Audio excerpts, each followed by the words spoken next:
স্মরণকালের সবচেয়ে ভয়াবহ বন্যার কবলে ফেনীর ফুলগাছি, ছাগলনাইয়া এবং পরশুরাম।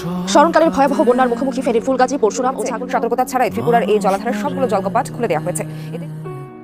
তবু সমাজ নীরবে হাসে, এ শহর জানে বিষণ্ণতা, স্বপ্ন দেখায় এ ব্যর্থ জীবন।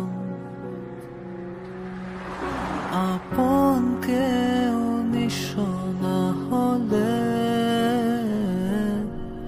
কষ্টে কালি চিঠি লিখে যাবে। আপন কেউ নিঃস্ব না হলে কষ্টে কালি চিঠি লিখে যাবে। পৃথিবী তুমি বুঝবে না।